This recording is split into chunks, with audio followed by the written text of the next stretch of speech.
49ers tight end George Kittle. EPA-savvy fantasy football owners always seem to find an edge over their opponents.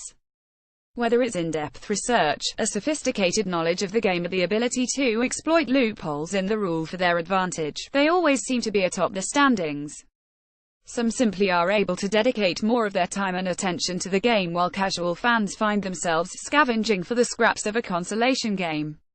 But this season, the casual fan has a champion, a hero who fights for a level playing field. If you haven't yet heard the legend of the tight end whisperer, it's time to pay attention, as your advantage heading into the fantasy playoffs is here. While most owners struggle with the lineup choices at quarterback, running back and wide receiver, the tight end position is routinely overlooked. If they don't own one of Rob Gronkowski, Travis Kelce, Zach Ertz or Jimmy Graham, they often subscribe to any port in a storm mentality and roll out whichever healthy body they can find. Sometimes they hit, though usually, they disappoint. As legend has it, the tight end whisperer reveals an unheralded player who not only scores touchdowns but gives you the points edge you need to win your weekly matchup. The names appear laughable, and yet each week, the tight end whisper hits with uncanny accuracy. In Week 1, it was Austin Hooper who had 128 yards and a touchdown.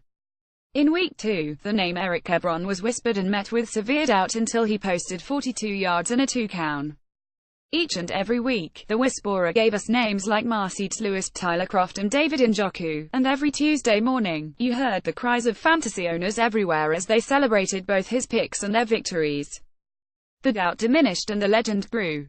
In Week 6, concern arose when the whisperer offered two names. Was he hedging on his picks finally?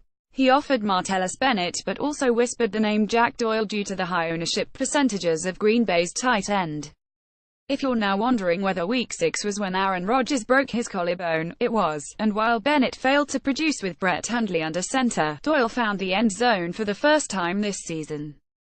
It wasn't a hedge, it was sheer mysticism. We're now through Week 13 and the whisperer has yet to disappoint. His abilities are unmatched and his desire to help the average Joe win a fantasy championship is strong. If you're in need, he's always there, and if you listen closely in Week 14, you'll hear the whispers once again. George Kittle. Sheikh Howard Bender is the VP of Operations and Head of Content at FantasyAlarm.com. Follow him on Twitter at RotoBuzzGuy and catch him on the Fantasy Alarm radio show on the SiriusXM Fantasy Sports channel weekdays from 4 to 6 p.m.